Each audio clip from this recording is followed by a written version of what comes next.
Bonsoir et bienvenue dans les débats de la présidentielle. Un débat de fond autour d'un grand thème de société. Et ce soir, nous parlerons de la crise de l'Europe. L'Europe donc en pleine crise monétaire, faillite de la Grèce, dette italienne, des banques qu'il faut recapitaliser. Chaque semaine ou presque un sommet en urgence, un plan de sauvetage annoncé. Et puis rien, la crise semble sans fin. Alors que faire ? Faut-il abandonner des pays? Faut-il au contraire un gouvernement de l'Europe renforcé? Beaucoup de questions donc, et pour y répondre, deux invités, deux Européens convaincus, même s'ils n'ont pas forcément les mêmes solutions. Claude Allègre, ancien ministre de l'Éducation, bonsoir. Bonsoir. Et puis, face à vous, Jean-Marie Cavada, député européen du Nouveau Centre. Bonjour. Qui vous dit bonjour. Merci beaucoup. Et puis pour vous interroger, à mes côtés, Luc Bronner du Monde, que je salue. Bonjour. Et puis Gilles Leclerc de Public Sénat. Bonsoir. Bonsoir Mathieu. L'Europe donc est en danger et j'ai envie de vous poser une question très directe. D'abord vous, Jean-Marie Cavada, pour sauver l'Europe, pour sauver l'essentiel, faut-il abandonner la Grèce ? L'abandonner, non, dans la mesure où elle est dans l'Union, elle en a signé les traités et nous savons bien que tout ceci suppose des devoirs de solidarité. Mais qu'est-ce que ça veut dire abandonner? Reconnaître sa faillite, bien évidemment. C'est un pays qui est quasiment, techniquement, en état de cessation de paiement dans maintenant moins de 15 jours, 3 semaines. Si ces finances ne sont pas abondées par une aide européenne, elle ne fera plus le salaire des fonctionnaires. Vous me direz que c'est une histoire qui devrait nous rendre, nous, Français, humbles. Si je me souviens ce que me disent les livres, en 1956 et 57 surtout, le directeur du Trésor, vers le 18 du mois, traversait l'Atlantique avec ses petites valises pour aller chercher au Fonds monétaire international de quoi faire les salaires des fonctionnaires en France. Par conséquent, c'est un état technique. Pour autant, ça a un prix, cette affaire. Sommes-nous prêts à le payer? Et comment envisageons-nous qu'un jour ce prix fût remboursé ou pas? Mais est-ce qu'il faut ou pas que la Grèce elle-même, que le système monétaire grec soit différent? Est-ce qu'il faut faire sortir la Grèce de l'euro? On aurait très bien pu imaginer que la Grèce, pour ne parler que de ce pays-là, se suspende de l'euro. D'abord, c'est pas réellement prévu dans la mécanique, mais enfin, après tout, la politique s'est fait pour se réunir et prendre d'autres décisions. Hein, quand il y a le feu, quand on construit une maison, on la construit pas pour qu'il y ait le feu, mais quand il y a le feu, on prend une décision radicale. Mais surtout, la vraie question de cette affaire, on va la traîner longtemps. Parce que pourquoi la Grèce est dans un si mauvais état? Parce que naturellement, l'euro est une monnaie qui est chère pour elle. C'est vrai.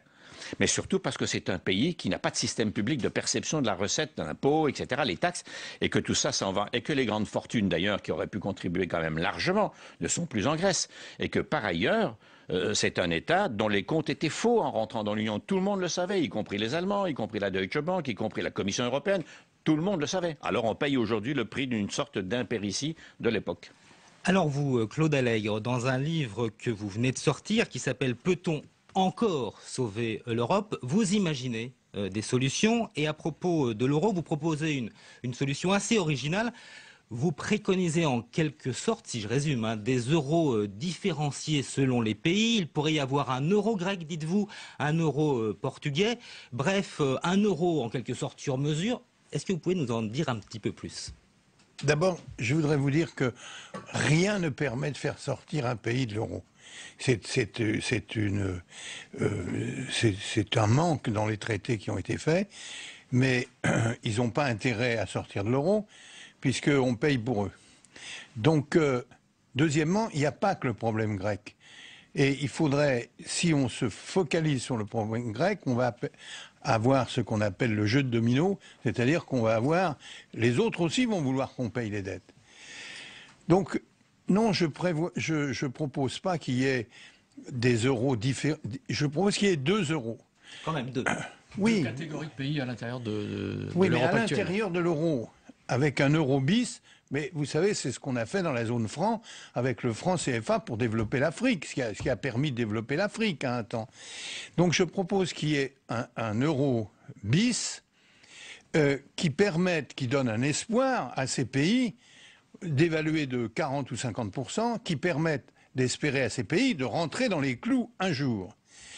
Et car dans la décision, le deuxième côté, c'est les Allemands.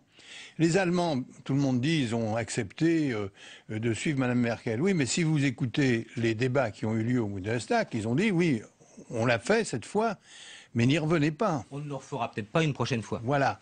Et donc les Allemands ne suivront pas, sauf si vous avez une monnaie d'échange. Et la monnaie d'échange, c'est de dire aux Grecs, voilà, on vous mutualise en partie, parce que je ne suis pas partisan de mutualiser totalement, il faut qu'eux-mêmes fassent un effort pour payer leur... Ça correspond à la création d'obligations européennes qui permettent de mutualiser la dette. C'est votre proposition. Question de Luc Bronner du Monde. Mutualisation de la moitié ou des 2 tiers de la grecque, de la dette. Mais en échange du système en question, c'est donnant-tenant. La Grèce restant dans l'euro, restant sous le contrôle de la Banque Centrale Européenne, restant dans les instances. Ça, c'est la partie financière, c'est cette partie-là. Mais j'ai une deuxième proposition qui est d'ordre politique. Et d'ailleurs, le président Barroso a bien senti puisqu'il est monté au créneau, c'est que d'organiser l'Euroland, d'une manière distincte de l'Union européenne. Car à mon avis, si on ne fait pas ça, les marchés n'ont plus confiance dans le système européen. On va y venir, Claude Allègre. Juste, Jean-Marie Cavada, est-ce que l'Europe a eu raison d'accepter des pays comme la Grèce? Est-ce qu'on n'a pas voulu aller trop vite dans cette intégration? Ne sautons pas trop vite, parce que dans ce que dit Claude Allègre, il y a des choses qui sont tout à fait, me semble-t-il, utiles. Alors, la première chose, mettons quand même la chose à l'endroit. L'Europe n'est pas malade de l'euro. L'Europe et l'euro sont malades de la très mauvaise conduite d'un certain nombre d'États qui, depuis 30 ans, se sont mis des dettes abyssales sur le dos, et la France n'est pas très bien placée pour donner des leçons. Un pays qui a 85% de sa richesse annuelle, le PIB comme on dit, endetté, c'est-à-dire vraiment qu'il doit à l'extérieur. C'est même plus la peine de me parler de souveraineté. La souveraineté de la France, elle est sur les marchés, elle n'est plus en France, dans ce domaine-là. Alors, est-ce que la Grèce n'est pas rentrée trop tôt? Je ne le crois pas. Je vous rappelle que ça fait quand même 20 ans. Est-ce que les autres pays d'Europe centrale et d'Europe de l'Est ne sont pas rentrés trop vite et trop tôt? Oui. Mais en même temps, ça m'est facile de le dire. Delors, à l'époque, et vous en faites mention, Monsieur Allègre, dans votre livre, il avait un choix assez cornélien à faire. Outre qu'il n'avait pas le manche tout seul, il y avait Kohl, Mitterrand et les autres. Est-ce qu'on laissait ces pays d'Europe centrale qui venaient de se débarrasser du communisme grâce à eux tout seuls, parce qu'on a fait de beaux discours de morale, les larmes maquillées au coin des yeux, mais enfin, c'est pas nous qui les avons réellement sauvés, c'est eux-mêmes. Ça vient de l'intérieur, les réformes aussi profondes que ça. Et Gorbatchev qui a donné un grand coup de main, il faut bien le dire. Enfin, c'est ce que j'appelle eux. C'était le cœur du système. Mais c'est allé trop vite. Mais fallait-il les laisser en déshérence, auquel cas on redoutait que la Russie nouvelle ne reprenne la vieille habitude tsariste et communiste et stalinienne, pour être juste, c'est-à-dire les reprenne sous son influence, ou bien fallait-il les amener vers nous? Delors et les chefs d'État qui l'encadraient ont fait le pari de ramener ces États vers l'Occident, qui en avait très envie par ailleurs, mais on n'a pas bien réfléchi à la mécanique, c'est allé beaucoup trop vite. Question à tous les deux. Gilles Leclerc. Jean-Marie Cavada, mais c'est la même question pour Claude Allègre. Est-ce qu'au fond, cette crise n'a pas au moins une vertu, c'est de poser vraiment les problèmes européens aujourd'hui? C'est-à-dire qu'on entend maintenant que l'idée fédérale revient, et puis d'autres disent, non, il faut se replier sur soi. Est-ce qu'il y a la place pour une troisième solution, comme celle que propose Claude Allègre? Vous n'avez pas tout à fait répondu à son argument. Non, mais je vais écouter l'argumentation de Claude, je vais répondre tout à l'heure, oui, avec plaisir. Petite parenthèse. François Mitterrand a fait une proposition, malheureusement qui n'a pas été suivie, c'était de faire rentrer les pays de l'Est dans une confédération, c'est-à-dire un anneau extérieur. Mais on les a fait rentrer directement. Vous aussi, vous considérez, j'imagine, qu'on a été trop vite sur ce point. Je l'ai écrit, c'est une évidence. C'est la cause. Et je vais vous dire, la cause maintenant, elle a une cause interne française, c'est la grande période des cohabitations dans laquelle on a laissé tout faire. C'est la première cohabitation, deuxième cohabitation, dans laquelle on s'est opposé à rien sur le plan international. Ça vient de là. Est-ce que les opinions publiques sont prêtes à bouger? Par exemple, ceux qui parlent de l'Europe fédérale, apparemment les opinions publiques ne sont pas tout à fait dans cet état d'esprit-là, non? Les opinions publiques sont attachées à leur pays, pour l'instant. Et elles sont attachées à l'Europe théoriquement, et elles le seront attachées à une Europe plus unifiée dans le futur. L'une des causes du blocage politique de l'Europe, c'est qu'on a voulu aller trop vite. On n'a pas respecté suffisamment les pays. Mais je vous fais remarquer que fédéral ne veut pas dire unifié. J'ai pris la peine dans mon livre d'expliquer comment marchaient les États-Unis. Les États-Unis, il n'y a pas d'harmonisation fiscale, par exemple. Et néanmoins, c'est un pays fédéral. Donc je crois, moi, qu'il faut, au contraire, simplement, il faut une Europe politique. Ce que je propose, c'est qu'il y ait dans chaque pays d'Europe un ministre de l'Europe, et que dans l'Euroland, toutes les semaines, c'est les ministres de l'Europe qui se réunissent. Alors nous allons revenir sur ces propositions dans la deuxième partie du débat qui sera consacrée à l'Europe politique, mais encore une question sur un plan économique de Luc Bronner. Est-ce que vous pensez que l'instauration d'une règle d'or budgétaire pourrait contribuer à rétablir l'équilibre budgétaire au sein de chacun des États et plus largement au sein de la zone euro? Jean-Marie Cavada. Faut-il créer des obligations européennes? Alors, on va commencer par les obligations. Excusez-moi, M. Bronner. Je pense que d'abord, il faut revoir, en les élargissant, les pouvoirs de la Banque centrale européenne. Ce n'est pas normal d'avoir une banque brimée. Et de ce point de vue-là, je suis d'accord aussi avec vous. Deuxièmement, est-ce qu'il faut des euro-obligations? Mais je ne comprends même pas l'avis inverse. Bien entendu, si nous voulons une construction de gens qui sont ensemble, qui échangent ensemble, qui font l'essentiel de leur commerce extérieur ensemble, et ne serait-ce que dans la zone euro, qui comprend, je le rappelle par souci de pédagogie, 17 pays de l'Union sur les 27 que nous sommes.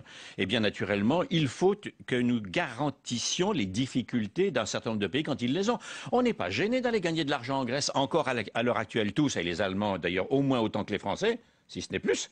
Par conséquent, je veux dire, il faut quand même un petit peu de sens des responsabilités. Donc les euro-obligations, c'est oui. Le minimum de rigueur budgétaire. Lorsque des États sont défaillants dans la gestion de leurs finances publiques, c'est une autre chose. Le principe de solidarité s'applique quel que soit leur comportement. Non, pas du tout, certainement pas. Non, Claude Allègre a raison de le souligner. Il faut poser complètement que ça s'applique systématiquement. Et ça s'applique à tout le monde, d'ailleurs, par parenthèse.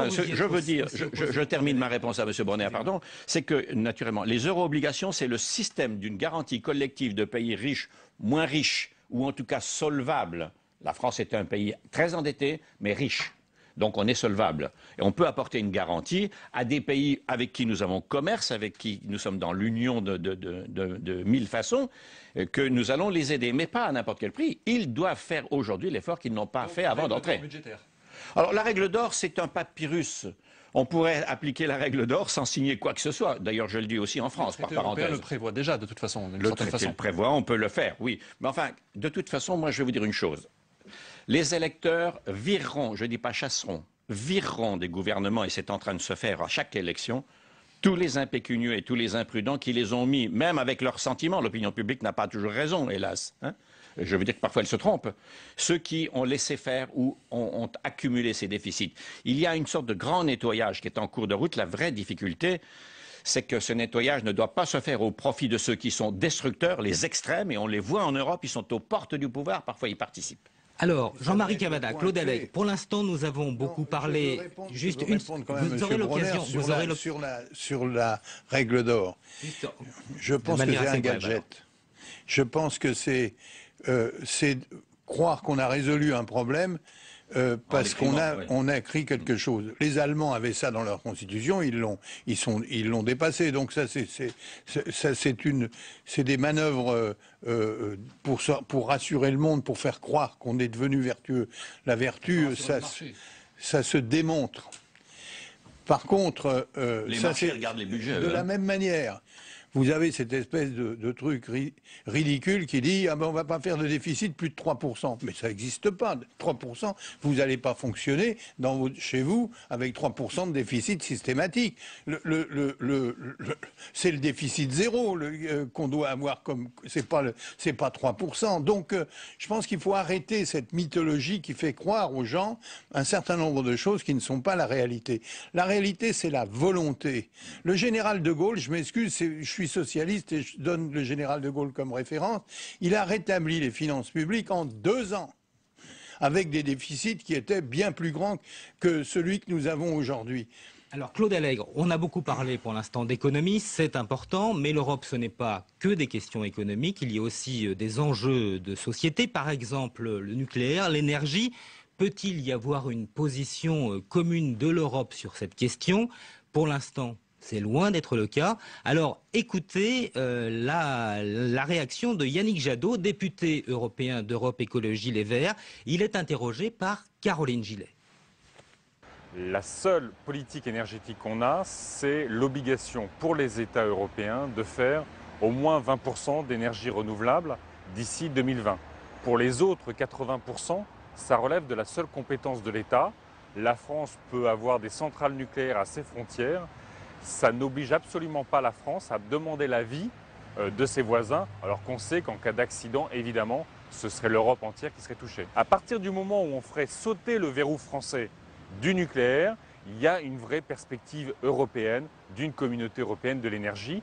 On en aura besoin de toute façon. Vous savez, en Europe, il va falloir dépenser plus des milliers de milliards d'euros d'investissement dans notre système énergétique. Parce qu'il faut le renouveler, parce qu'on en a besoin. Il faut développer des infrastructures sur l'énergie qui traversent l'Europe. Donc il faudra qu'on ait une position harmonisée et au mieux une politique unique de l'énergie en Europe. Alors Jean-Marie Cavada, vous qui êtes un Européen convaincu, on a quand même l'impression en écoutant Yannick Jadot, que ce soit d'ailleurs sur d'autres questions en même temps que l'énergie, que cette politique commune, au moins sur cette question du nucléaire en Europe, ça va être très très compliqué. Oui, le nucléaire est certainement un souci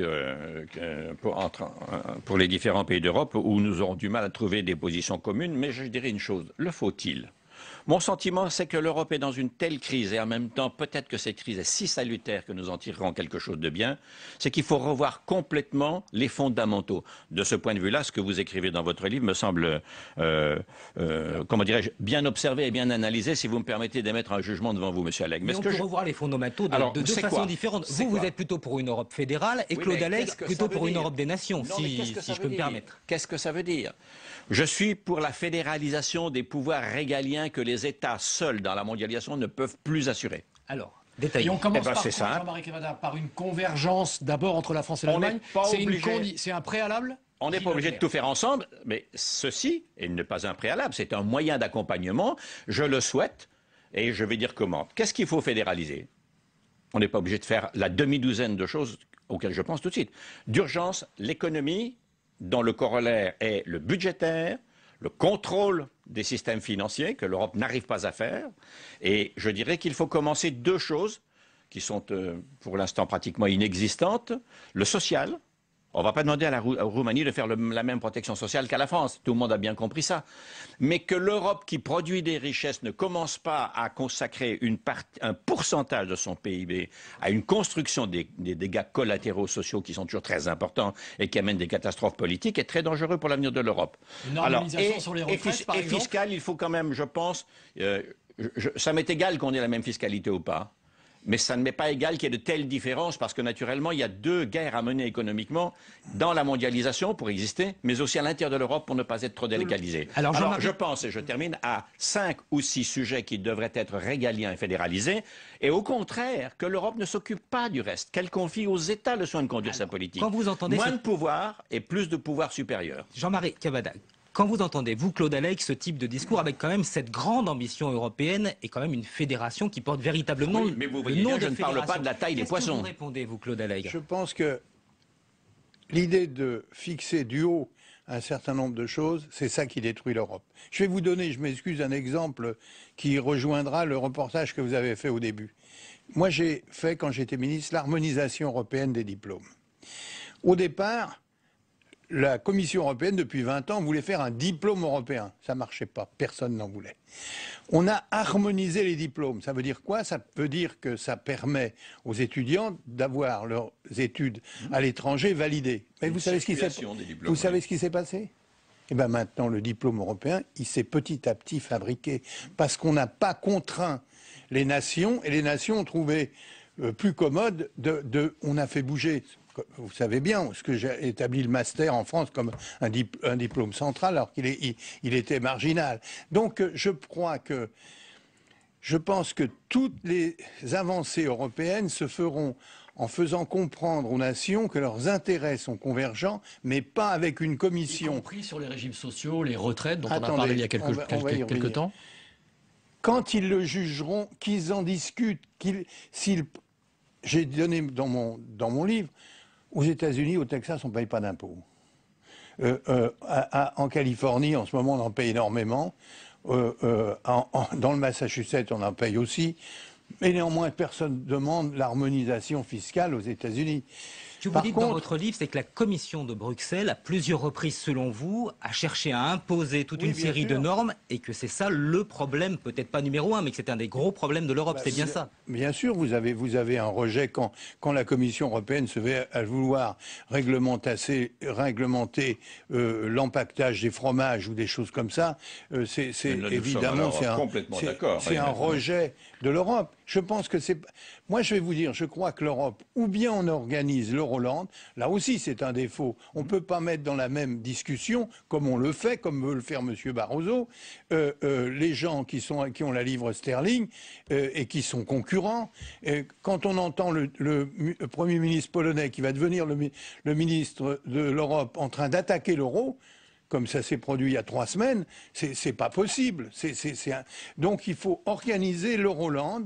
Je voudrais quand même entrer dans un élément de débat, parce que autant je partage l'observation et la photographie que Claude Allègre fait dans son livre sur ce sujet précis, autant je ne partage pas la conclusion que vous avancez. Je vais vous dire pourquoi. Je ne pense pas que l'Europe doit être, je dirais, une sorte de magistère qui intervient sur tout. C'est pour ça que je parlais de la taille des poissons tout à l'heure. C'est ridicule, ça asphyxie les nations, ça décourage les peuples. En revanche, là où je trouve qu'il y a une sorte de défaut, je vous prie de m'excuser de le présenter comme ça, dans votre raisonnement, c'est que vous parlez de souveraineté. Mais c'est quoi la souveraineté d'un pays qui est si endetté? Elle ne lui appartient plus. Il y a donc des sujets qui doivent être gouvernés du dessus. Ils sont strictement régaliens et très limités.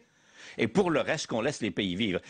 C'est-à-dire le modèle américain. Non, écoutez-moi, Claude. Le modèle américain me semble excellent pour l'Europe. Et d'ailleurs, vous-même, vous en êtes un défenseur. Je vais vous défendre la France. Pourquoi la France continue à avoir une garantie? Parce que, au total, la France n'est pas endettée. Ce qui est endetté, c'est l'État français.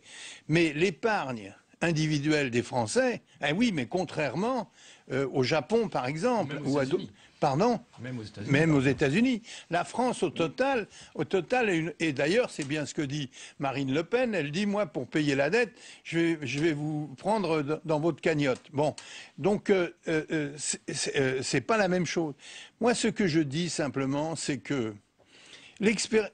J'ai cité ce que j'avais fait, mais j'ai cité aussi dans mon livre le CERN de Genève, qui n'a rien de supranational au départ, mais qui est maintenant effectivement supranational. Les équipes sont... une Europe à géométrie variable, avec des constructions différentes selon les thématiques. C'est votre proposition. C'est préconisé Jacques Delors à un certain moment, non? Mais Jacques Delors, il a fait 2 choses qui sont en fait contradictoires. Il a commencé à faire une grande déclaration en disant « on ne tombe pas amoureux d'un grand marché ». Ça, c'était bien. Mais ensuite, il a dit, puisque les politiques ne veulent pas faire l'Europe, on va les forcer en faisant l'Europe par l'économie.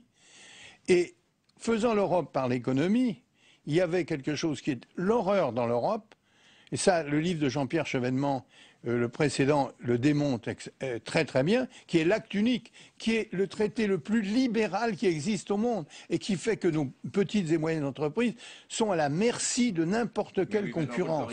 Je suis de votre avis, totalement.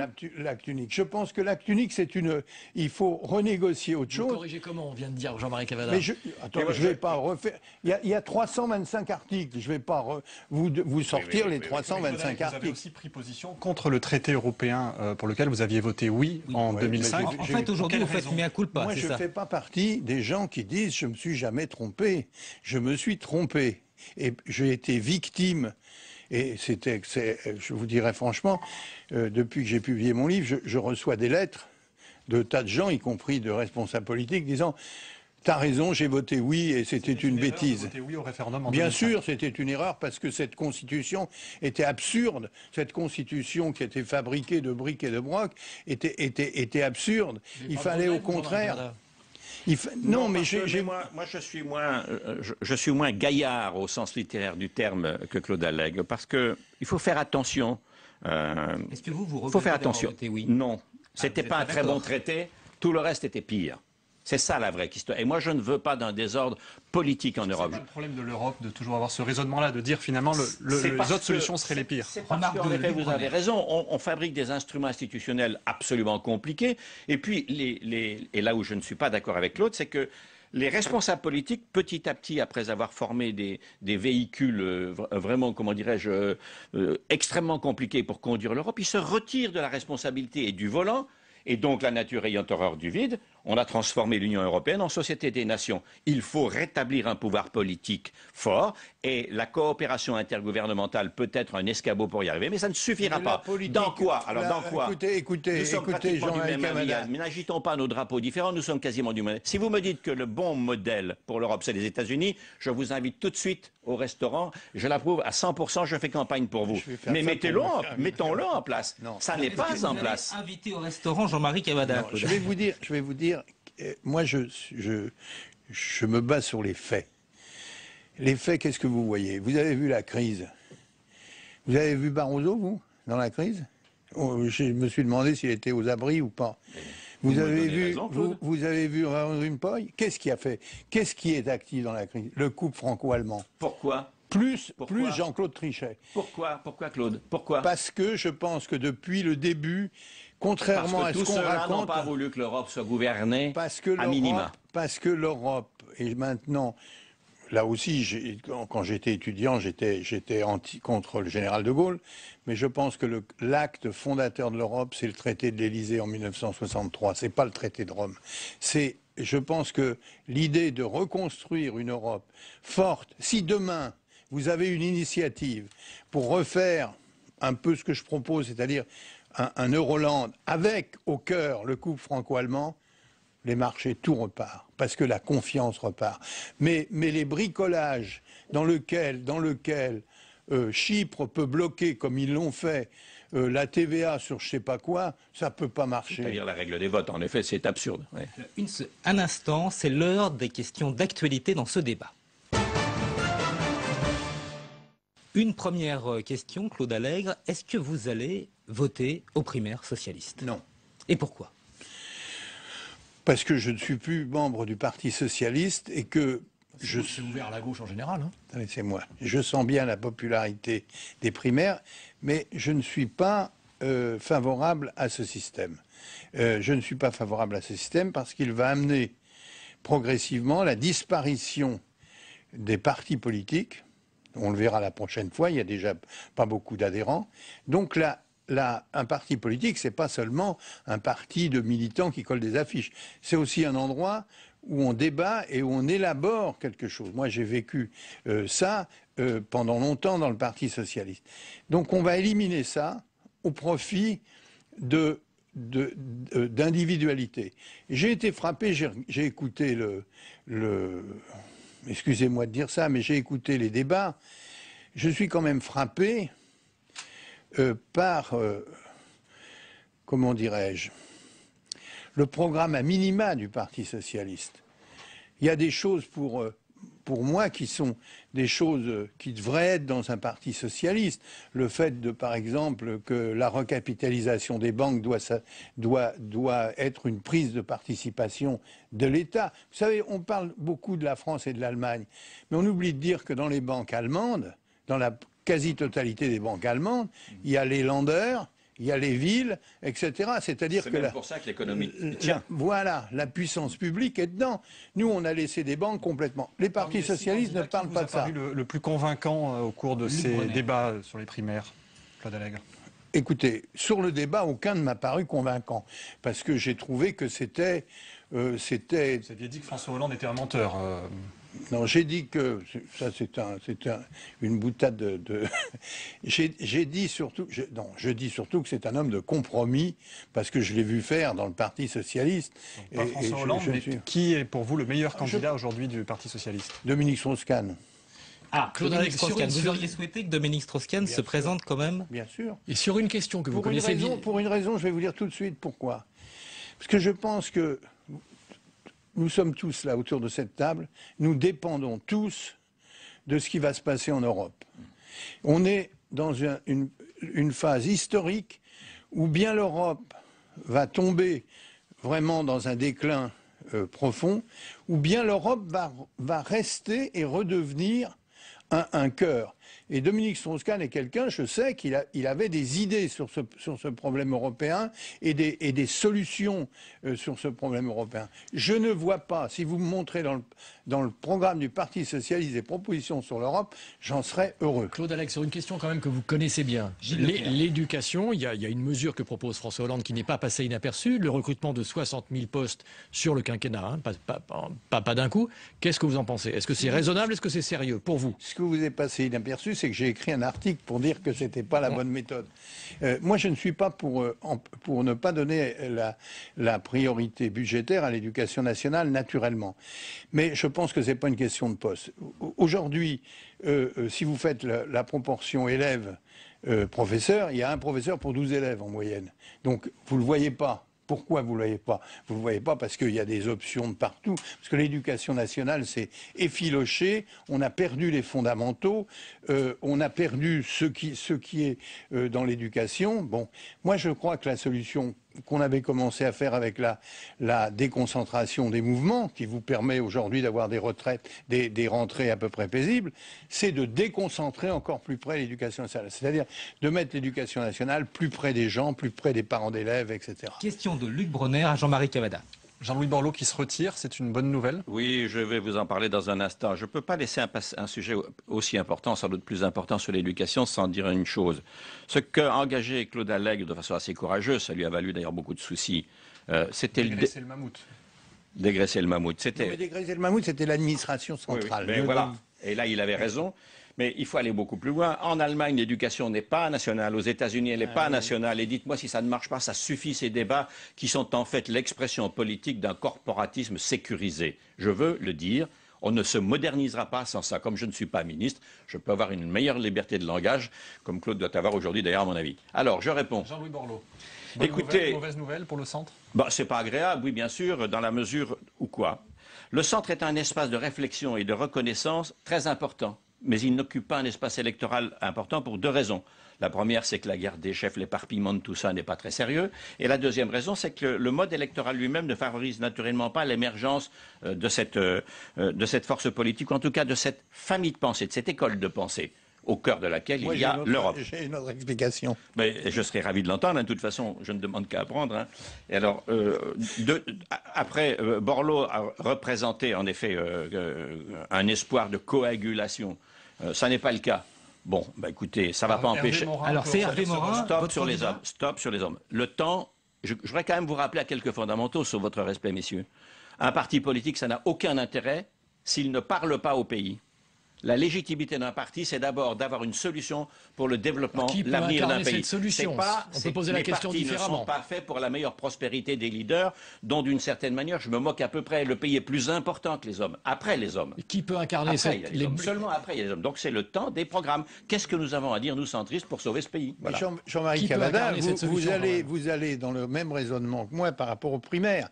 Les primaires amènent forcément quelque chose qui est personnalisé et non pas programmatique. C'est ce que je considère. Eh bien, nous avons donc deux débatteurs qui sont plutôt sceptiques vis-à-vis des primaires. Ce sera vous ne m'avez pas demandé mon avis sur les primaires. C'est un instrument de communication politique merveilleux, puisque pendant 3 mois, mais ça ne sert pas forcément la vraie démocratie qui est quelquefois de prendre de grandes décisions malgré l'opinion ambiante. Eh bien, Jean-Marie Cavada, merci beaucoup. Ce sera le mot de la fin. Merci à nos deux débatteurs.